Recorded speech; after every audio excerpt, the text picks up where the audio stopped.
కీర్తనల గ్రంథము 59వ అధ్యాయము 1 నుండి 17 వచనములు వరకు. నా దేవా, నా శత్రువుల చేతిలో నుండి నన్ను తప్పింపుము. నా మీద పడువారికి చిక్కకుండా నన్ను ఉద్ధరించుము.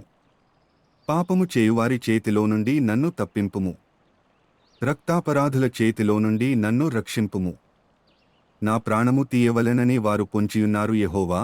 నా దోషమును బట్టి కాదు, నా పాపమును బట్టి కాదు, ఊరకయే బలవంతులు నాపైని పోగుబడియున్నారు. నాయందు ఏ అక్రమమును లేకున్ననో వారు పరుగులెత్తి సిద్ధపడుచున్నారు. నన్ను కలిసికొనుటకై మేల్కొనుము.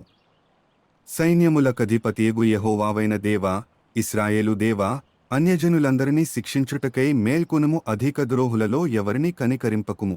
సెలా. సాయంకాలమున వారు మరల వచ్చెదరు, కుక్కవలె మురుగుచు పట్టణము చుట్టూ తిరుగుదురు.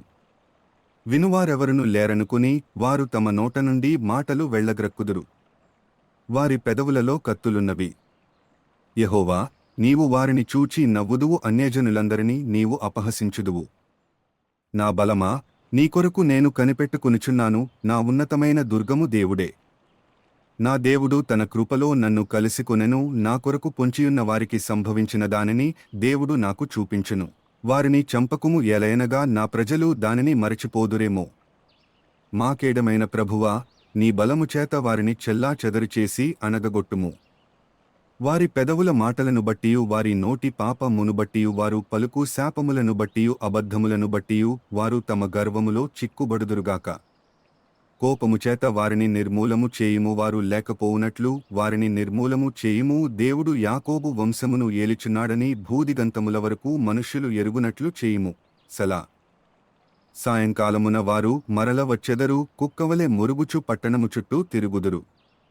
తిండి కొరకు వారు ఇటు అటు తిరుగులాడెదరు. తృప్తి కలుగనేడల రాత్రి అంతయు ఆగుదురు. నీవు నాకు ఎత్తైన కోటగా ఉన్నావు. ఆపద్దినమున నాకు ఆశ్రయముగా ఉన్నావు. నీ బలమును గూర్చి నేను కీర్తించెదను. ఉదయమున నీ కృపను గూర్చి ఉత్సాహగానము చేసెదను. దేవుడు నాకు ఎత్తైన కోటగాను కృపగల దేవుడుగాను ఉన్నాడు. నా బలమా, నిన్నే కీర్తించెదను. కీర్తనల గ్రంథము 59వ అధ్యాయము 1 నుండి 17 వచనములు వరకు.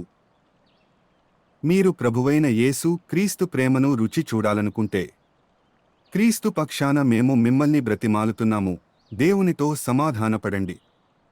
దేవుడు లోకాన్ని ఎంతగానో ప్రేమించాడు, అందుకే తన ఏకైక కుమారుడిని ఇచ్చాడు. ఆయనను విశ్వసించే ప్రతి ఒక్కరూ నశించిపోకుండా నిత్య జీవం పొందుతారు. మెస్సీయ శ్రమపడి 3వ రోజున మృతులలో నుండి తిరిగి లేస్తాడు, మరియు పాపక్షమాపణ కొరకు పశ్చాత్తాపం ఆయన నామంలో అన్ని దేశాలకు ప్రకటించబడుతుంది. నేడు మీరు ఆయన స్వరం వింటే మీ హృదయాలను కఠినం చేసుకోకండి. ఇదే అనుకూలమైన సమయం, ఇదే రక్షణ దినం. అయ్యా, రక్షణ పొందుటకు నేను ఏమి చేయాలి? ప్రభువైన యేసుక్రీస్తును విశ్వసించుము, అప్పుడు నీవును నీ కుటుంబమును రక్షింపబడెదరు. యేసు ప్రభువని నీ నోటితో ఒప్పుకొని, దేవుడు ఆయనను మృతులలో నుండి లేపినాడని నీ హృదయములో విశ్వసించిన ఎడల నీవు రక్షింపబడెదవు. మీ పాపముల క్షమాపణ నిమిత్తము మీలో ప్రతి ఒక్కరూ మారుమనస్సు పొంది యేసుక్రీస్తు నామమున బాప్తిస్మము పొందుడి. అప్పుడు మీరు పరిశుద్ధాత్మ వరమును పొందుదురు. మరెవరిలోనూ రక్షణ లేదు, ఎందుకంటే మనం రక్షింపబడవలసిన నామము ఆకాశము క్రింద మనుష్యులలో మరియొకటి లేదు. ఒకే దేవుడు ఉన్నాడు, మరియు దేవునికిని మనుష్యులకును మధ్యవర్తి ఒక్కడే, ఆయనే క్రీస్తుయేసు అను మనుష్యుడు. ప్రభువైన యేసుక్రీస్తు కృప, దేవుని ప్రేమ, పరిశుద్ధాత్మ సహవాసం మీ అందరికీ తోడుగా ఉండుగాక. మన రక్షకుడైన ఏకైక జ్ఞానవంతుడైన దేవునికి ఇప్పుడు మరియు ఎప్పటికీ మహిమ, ఘనత, ఆధిపత్యం మరియు శక్తి కలుగుగాక. ధన్యవాదాలు మరియు ఆమెన్. అగాపావో ప్రతిధ్వనులు. సరిహద్దులను దాటిన సాక్ష్యాలు.